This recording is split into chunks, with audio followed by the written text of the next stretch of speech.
Hello అండి, welcome to Nani మోరే channel.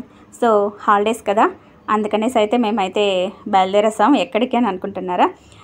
Arunachalam, Tiruvannamalai. So ఇది వచ్చి తిరువన్నామలై అంటే అరుణాచలం దగ్గర ఉండే రైల్వే స్టేషన్.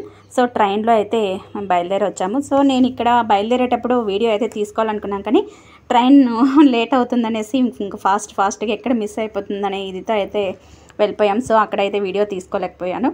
సో ఇది వచ్చి అరుణాచలం దగ్గర ఉండేటువంటి స్టేషను, రైల్వే స్టేషన్. ఇంకా ట్రైన్ అయితే దిగేసాము, ఇంకా బయలుదేరేస్తున్నాము. ఇంకా ఇక్కడి నుంచి అయితే మనకు రూమ్స్ దగ్గర అంటే మనం రూమ్ రెంట్ తీసుకోవాలనుకున్నా కూడా అక్కడ వచ్చి రూమ్ తీసుకున్న దగ్గరే అనమాట. కానీ ఇక్కడి నుంచి కూడా మనకు ఆటోలు అన్నీ కూడా అవైలబుల్లో ఉంటాయి. ఇది రైల్వే స్టేషన్, తిరువన్నామలై అనేసి కూడా పేరు కూడా ఉంది కదా రైల్వే స్టేషన్. ఇదే అనమాట కొండ, గిరి ప్రదక్షిణ అనేసి అంటాం కదా, ఈ కొండ అదే. ఇప్పుడు మనము వెళ్ళాల్సింది కూడా అక్కడికే. సో క్యూలో ఉన్నాయి ఆటోస్ అన్నీ కూడా. అంటే ట్రైన్ ఏ టైంకి వస్తుంది ఏంటి అనేది వాళ్ళకి తెలిసినంత మనకు కూడా తెలియదేమో, ఎందుకంటే వాళ్ళు ఎప్పుడు ఇంకా అక్కడే కదా ఉండి వాళ్ళు ప్యాసింజర్స్ని అంతా కూడా తీసుకొని వెళ్తూ ఉంటారు కదా, కాబట్టి అదే అనమాట. ఇక్కడైతే మాకు ఒక హాస్పిటల్ ఒక నేమ్ చూపించారు. నీ హాస్పిటల్ మీ హాస్పిటల్ అని నాకు చూపిస్తున్నారు.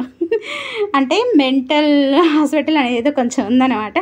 సో అందుకని చూపిస్తూ నవ్వుకుంటూ అలా ముందుకైతే వెళ్ళిపోతున్నాం. ఇక్కడ నుంచి చాలా దగ్గరే అనమాట, వాక్బుల్లే వెళ్ళిపోవచ్చు. కానీ లగేజ్ ఏమన్నా ఉంటే మాత్రమే ఆటో తీసుకొని వెళ్ళొచ్చు, లేదంటే మాత్రం సరదాగా మాట్లాడుకుంటూ కూడా వెళ్ళిపోవచ్చు. సో ఎండ బాగా కాస్తుందని మాకైతే జ్యూస్ అయితే తీసిచ్చేసారు. ఇంకా అటు నుంచి కొంచెం ముందుకు నడుచుకోవచ్చిన తర్వాత ఇంకా రూమ్కి అయితే వచ్చేసాము. ఇంకా ఇక్కడైతే రూమ్ అయితే తీసేసుకున్నాము. ఇంకా ఇక్కడ రూమ్ తీసుకున్న తర్వాత ఫ్రెష్ అయినాక మళ్ళీ టెంపుల్కి అయితే బయలుదేరినాము. ఇది టెంపుల్ చూసారు కదా ఎంత బాగుందో. ఇక్కడ 4 ద్వారాలు ఉంటుంది, 4 పక్కల సేమ్ ఇదే విధంగా ఉంటుంది. అసలు ఎటు పోయి ఎటు వచ్చామనేది కూడా అర్థం కాలేదు నాకైతే మాత్రం. అంత బాగుంది. మా సార్ అయితే చాలాసార్లు అయితే వెళ్ళారంట. సో తను అన్నీ చెప్తూ ఉంటే ఇంకా నేను కూడా అన్నీ గమనిస్తూ ఉన్నాను. ఎంత బాగా కట్టారు కదా. ఫస్ట్ టైం నేనైతే ఇక్కడికైతే వెళ్ళడము. చాలా చాలా చాలా చాలా బాగుంది. లైఫ్లో ఒక్కసారైనా కూడా ఈ దర్శనం అనేది చేసుకోవాలా అనేసి నాకైతే అనిపించింది. అదైతే ఇన్ని రోజులకైతే ఆ కోరిక అనేది తీరింది. సో కానీ ప్రదక్షిణ అనేది చేయలేకపోయాను. జస్ట్ దేవుడు అయితే దర్శనం అయితే చేసుకొని మాత్రమే వచ్చాము ఈ హాలిడేస్లో. సో నెక్స్ట్ టైం ఎప్పుడన్నా వెళ్తే మాత్రం చెయ్యాలి. సో ట్రై అయితే చేస్తాను ఖచ్చితంగా, చూడాలి. సో ఇదంతా కూడా లోపలన్నమాట, దేవుడి దగ్గర లోపల. ఇక్కడ కెమెరాస్ అవంతా కూడా అలో చెయ్యరు, కానీ అంటే లోపలంతా కూడా నేను కూడా తీయలేదన్నమాట. ఇక్కడ మాత్రమే జస్ట్ కొద్దిగా మాత్రమే తీసుకున్నాము. తర్వాత లోపలంతా కూడా తీయకూడదని అక్కడక్కడ మనకైతే బోర్డు అయితే పెట్టేశారు. కాబట్టి వాళ్ళు బోర్డు పెట్టిన తర్వాత వాళ్ళు చెప్పిన దానికి మనం ఎప్పుడు కూడా హద్దును ధిక్కరించకూడదు కదా. కాబట్టి నేనైతే ఇంకా సైలెంట్ అయిపోయా. చాలా చాలా పెద్దది, ఎంత బాగుందో అసలు. చూసారు కదా, ఇప్పుడు మనం వచ్చింది ఒక ద్వారము, ఇది ఇంకొక ద్వారం అనమాట. సేమ్ అదే అనమాట. ఇటుపక్క ఇంకొక ద్వారం అక్కడ కనిపిస్తుంది కదా, అది. ఇప్పుడు గుడికి బ్యాక్ సైడ్ కల్లా ఇంకొక ద్వారం ఉంటుంది. అలా 4 వైపులా 4 ద్వారాల్లాగా ఉంటాయి. ఇది వచ్చి ఏంటి అంటే గుడి అనేది ఎలా ఉంది ఏంటి అనేది ఈ విధంగా అయితే రెడీ చేసి పెట్టారు. మొత్తం అంతా కూడా ఆ గిరి కానీ ఇక్కడ టెంపుల్ ఉంది కదా, ఇక్కడ టెంపుల్ అది వచ్చి గిరి.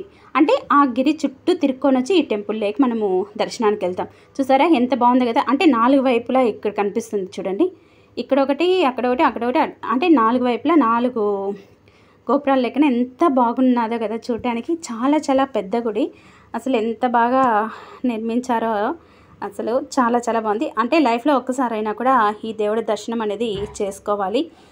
ఇక్కడ అష్టలింగాలు అనేసి కూడా మీరైతే వినే ఉంటారు, అది కూడా ఉంది. అది సెకండ్ పార్ట్లో అయితే చూపించేస్తాను, కానీ పూర్తి వీడియో అయితే పెట్టాను అంటే లాంగ్ అయిపోతుందనేసి అయితే కొద్దిగానే ఇప్పుడైతే పెడుతున్నాను. ఇది ఫస్ట్ పార్ట్. సెకండ్ పార్ట్ వచ్చి అది అష్టలింగాలది మాత్రం చూపిస్తాను. సో దేవుడి దర్శనం అయితే అయిపోయిన తర్వాత ఇది మళ్ళీ ఇంకా బయటైతే వచ్చేస్తున్నాం. ఈ విధంగా అయితే జరుగుతుంది. ఇంకా సెకండ్ పార్ట్ మళ్ళీ పెడతాను కదండి, అది కూడా మీరు స్కిప్ చేయకుండా చివరి వరకు అయితే చూడండి. మీ సపోర్ట్ అనేది ఈ విధంగా ఉండాలని నేనైతే కోరుకుంటున్నాను. ఫస్ట్ టైంగానే ఎవరైనా చూస్తున్నట్లయితే ప్లీజ్ లైక్ చేయండి, షేర్ చేయండి, సబ్స్క్రైబ్ చేసుకోండి. నెక్స్ట్ పార్ట్ కూడా మళ్ళీ చూడండి. ఇవంతా కూడా క్యూ అనమాట. మేమైతే 50 రూపీస్ టికెట్ తీసుకొని వెళ్ళిపోయాము. సో ఇంకా లేట్ అవుతుందని ఇదితో తీసుకొని వెళ్ళాం. ఇదంతా కూడా ఫ్రీ అనమాట, ఫ్రీ క్యూ. సో ఇక్కడ నుంచి అంతా కూడా వెళ్ళొచ్చు. సో ఎంత బాగుందో, ఎంత పెద్ద ఆవరణమో, అసలు చాలా చాలా బాగుంది చూసారా. ఇక్కడంతా కూడా ఏదో నమ్మకం అనమాట.